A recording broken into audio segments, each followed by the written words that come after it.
Budget के ऊपर ना तो हरियाणा सुना, ना किसान सुना, ना रोजगार सुना,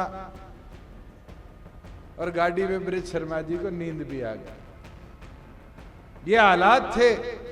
उद्देश्य तो इस युवा की बैठक को आगे ले जाना है, मगर एक महत्वपूर्ण दिन भी है।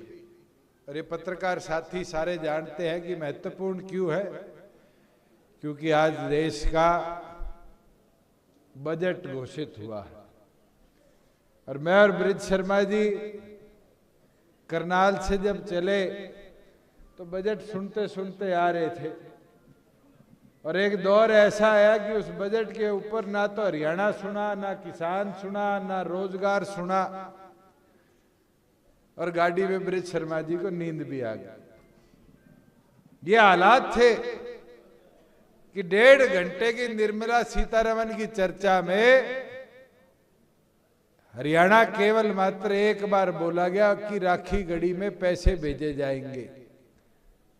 पत्रकार साथी 2021 का बजट उठा ले, 500 करोड़ तो जब भी कहे थे, आज तक नहीं पहुंचे। बजट में बातें करी गई, नई टेक्नोलॉजी आएगी, एआई की, डाटा सेंटर आएंगे, रेयर अर्थ मिनरल आएंगे। हरियाणा के अंदर तो इनका उपयोग हो सकता है, मगर इनके ऊपर काम नहीं हो सकता। मगर वही साथियों,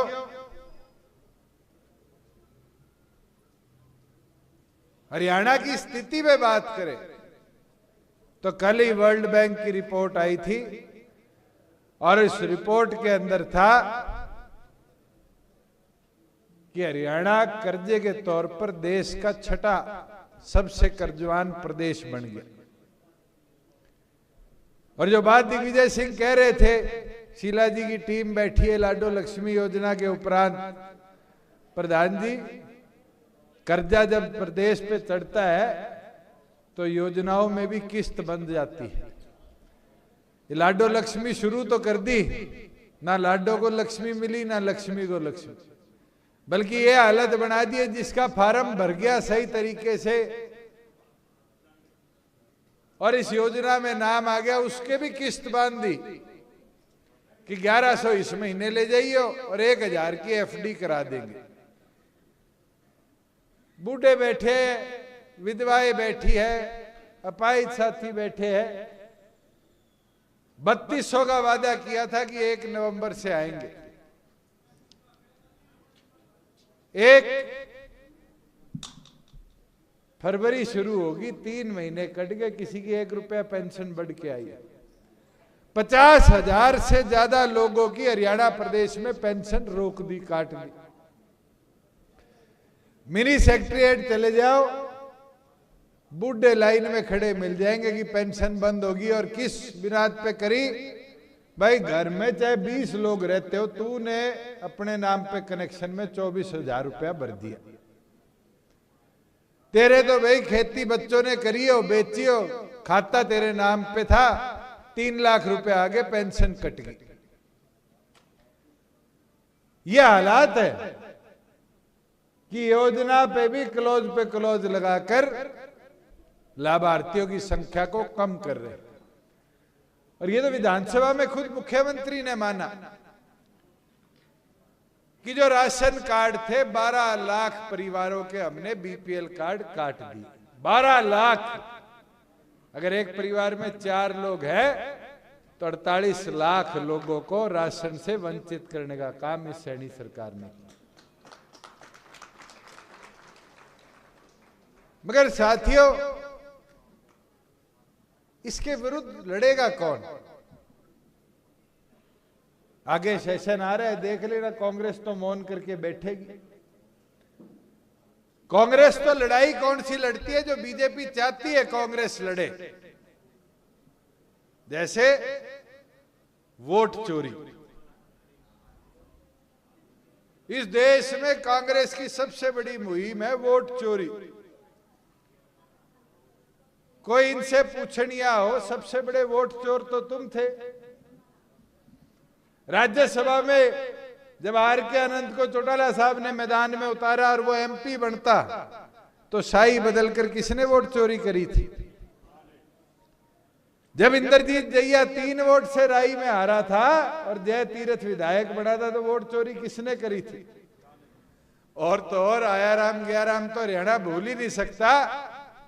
जब 82 में चौधरी देवीलाल के पास बहुमत था, तपासे से विधायकों की चोरी कराकर वोट चोरी किसने कराई थी? और आज वही कांग्रेस कहती है कि वोट चोरी हो रही। आज युवाओं से पूछता हूं, हम तो 75% युवाओं के लिए कानून लाए थे, कोई थारे माड़े की काम तो नहीं करे थे। अगर 75% पर सुप्रीम कोर्ट में अपने पक्ष में फैसला हो जाता है, तो हमें पूर्ण विश्वास है कि हरियाणा के हर घर को 1 से ज्यादा रोजगार का हरियाणा में अवसर मिलेगा। ये जो आपके पास एमईटी बना है, आज इनसे धर्मेंद्र और इनके गांव लगते हैं, सारे साथ पूछ लो, तुम्हारे गांव वाले छोरे छोरियों को कोई नौकरी दिए बैठे हैं? मगर थारे गांव का एक फायदा जरूर हो गया एमईटी से। कोई मकान खाली था, गुड़गांव में चला गया बच्चे पढ़ाने, उसके किराएदार जरूर आ गए, आए नहीं आए दूसरे। मगर हमारे बच्चों को वंचित करने का जो काम किया जा रहा है, इसके विरुद्ध भी साथियों मुहिम शुरू करनी पड़ेगी। और मैं खास तौर पर युवा साथियों से आग्रह करता हूं, हम पढ़वा रहे हैं टेक्निकली HSIDC के अंदर और HSVP के अंदर तो कानून है, जब कोई जमीन लेता है, प्लॉट लेता है, तो उसको एक हिस्सा हरियाणा के मूल निवासियों के लिए रोजगार में रखना है। मगर इस इंडस्ट्रियल टाउनशिप के नक्शे पास करने में टाउन एंड कंट्री प्लानिंग का कोई ऐसा प्रावधान है? और अगर है तो कमर कस लो, जाडा तो खत्म हो रहा है, तंबू लगाकर अगर धरना भी देना पड़ेगा तो मैं भी आऊंगा और सारे साथ खड़े होकर सहमति में भी हिस्सा रोजगार का अपने साथियों के लिए हम मिलकर बनवाएंगे।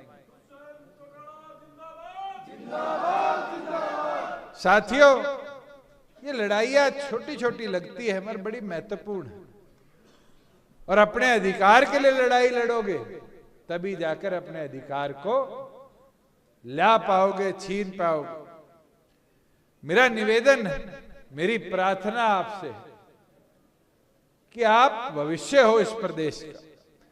आज 55% आबादी हरियाणा प्रदेश की 50 साल के नीचे की युवा, और अपने भविष्य को आज जननायक जनता पार्टी से जोड़ोगे तो अगले 40 साल भी इसी तरीके से पार्टी के निस्वार्थ भाव से सेवा कर कर समर्पण भाव से जोड़ पाओ। मैं इसके उपरांत एक निवेदन और करूंगा। कल मैंने युवा कार्यकारिणी में भी किया था, तो बड़ा अच्छा सुझाव आया था। साथियों, 2-3 विषयों पर डिसिप्लिन भी और डिसिप्लिन के साथ साथ प्रोटोकॉल भी जरूरी है। पार्टी संगठन आपकी है, अगर पार्टी संगठन में ये दोनों चीजों के साथ चलोगे तभी जाकर आपको भी अपनी ताकत बढ़ती हुई और मजबूत होती हुई दिखेगी।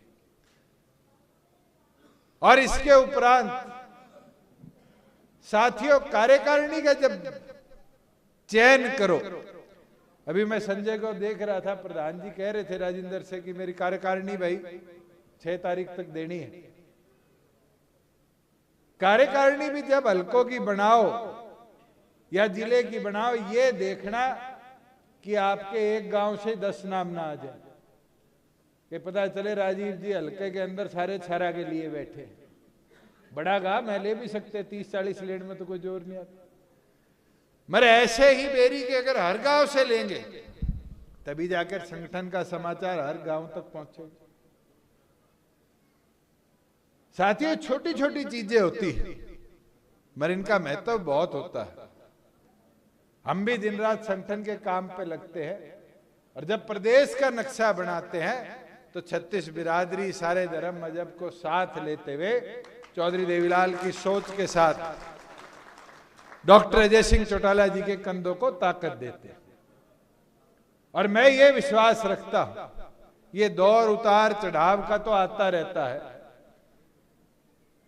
बहुत से ऐसे चौधरी देवीलाल जी के समय के कार्यकर्ता है जिनने देखा होगा, चौधरी देवीलाल जी चुनाव लड़े, 300 वोटों से हरा दिया। चौधरी देवीलाल जी चुनाव लड़े, कुछ हजार वोटों से हरा दिया। मगर क्या लड़ाई लड़नी छोड़ी? उनके साथियों ने तो ये नहीं कहा कमजोर हो गए, घर बैठ जाओ। साथियों, दौर आता है, अगर आप में हौसला है, आप में इच्छा है, आप काम कर सकते हो। हम तो दिन रात खड़े हो, मगर ऐसा भी ना हो कि आज युवा योद्धा होगी और सारे प्रधान कहेंगे ठीक है, अब अगली बार कोई पार्टी का प्रोग्राम आएगा तब काम लगेंगे। है सच्चाई नहीं है? बता दो। ये हॉलीडे पॉलिटिक्स भी अब बंद करनी पड़ेगी। और अगर अब संगठन के साथियों का हफ्ते के हफ्ते काम करने का, मीटिंग लेने का, गांव के दौरे करने का रिव्यू नहीं आया, तो फिर मैं ब्रिज शर्मा जी से आग्रह करूंगा, प्रदेश अध्यक्ष होने के नाते उनकी जगह किसी और साथी को जिम्मेवारी दो जो 24 घंटे समर्पण भाव से काम करे। जब हल्का प्रधान किसी सेल का हो, जिला प्रधान किसी सेल का हो, अगर वो गांव के दौरे नहीं करेगा, वर्करों से मिलके नहीं आएगा, गांव में जाकर संगठन के करे कामों की चर्चा नहीं करेगा, फिर संगठन का विस्तार कैसे होगा? अगर मैं 4 हल्का प्रधान युवा वालों से पूछ लूं तारे हल्के में गांव कितने कितने हैं, तो शायद एक आधा ऐसा होगा जिसको गांव भी पूरे ना पता। अब हल्का प्रधान को हल्के के गांव नहीं पता, हल्के के बूथ नहीं पता, तो फिर वो कैसे BLA 1 BLA 2 की कार्रवाई करेगा? और अगर BLA 2 मजबूत नहीं बना पाओगे तो फिर बूथ लेवल की लड़ाई कैसे लड़ लोगे?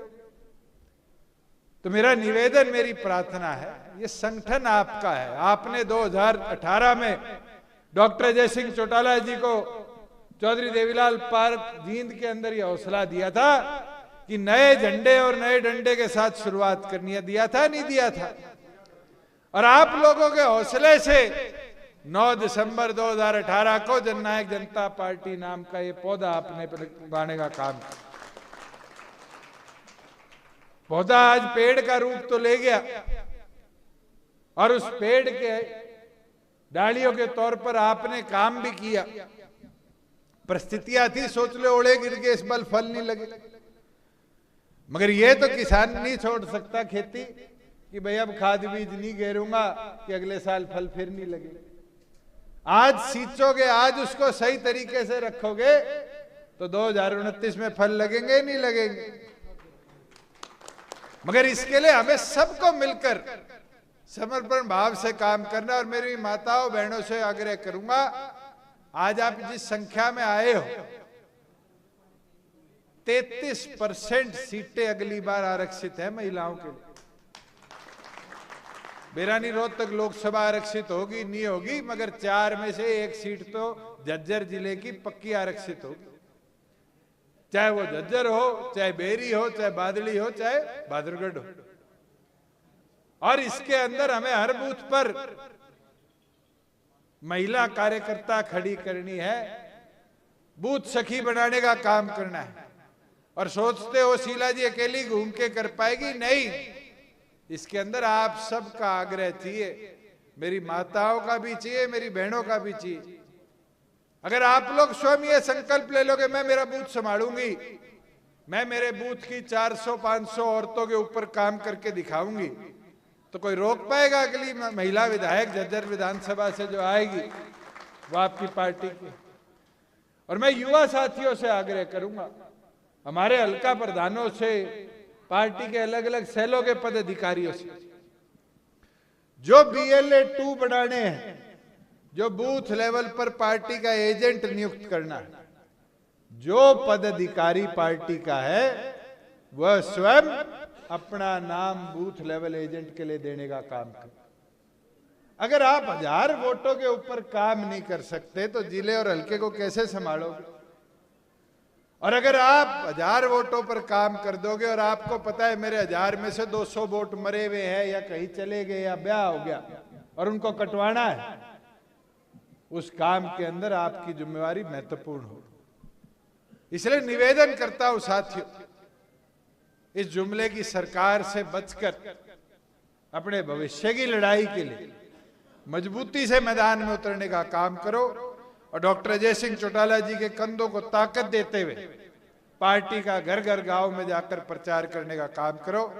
मैं तो एक आग्रह और आपसे करूंगा कि आगामी 13 मार्च को कल युवा कार्यकारिणी की बैठक में निर्णय लिया गया है कि डॉक्टर अजय सिंह चौटाला जी का जन्म दिवस बड़े स्तर पर युवा प्रेरणा के तौर पर मनाया जाएगा और इसके लिए आप सब आमंत्रित है कि बढ़ चढ़कर 13 मार्च को हांसी की पावन धरा पर पहुंचकर अपनी इस ताकत को बढ़ाने का काम करो। और जितना जुलाना का टाइम लगा था संजय जी, उतना ही टाइम हांसी का है, कोई ज्यादा दूर भी नहीं। पर मैं उम्मीद करूंगा इस बार टोल पे खड़े होके फोटो नहीं कराओगे सारे। मैं निकल रहा हूं और सारा झज्जर विधानसभा टोल पे खड़ा है, मेरे बाद पहुंच रहे हो। हाँ तो बादरगढ़ था तो सही। अगर 11 बजे का टाइम है तो मैं उम्मीद करूंगा 11:30 बजे पहुंचकर डॉक्टर साहब को विश्वास दिलाओगे कि उनकी ताकत झज्जर में पहले से भी ज्यादा बढ़ाने का काम आप जैसे मेहनती साथियों ने किया है। मैं दोबारा पूरी युवा कार्यकारिणी को, जिला कार्यकारिणी को बधाई देता हूं और यही विश्वास रखता हूं कि BLA 2 पर, युवा का बूथ पर एजेंट बनाने पर, महिला सखी बनाने पर अगले 1-1.5 महीने में समर्पित भाव से एक साथी काम करेगा। आपका पूर्ण बहुत बहुत धन्यवाद।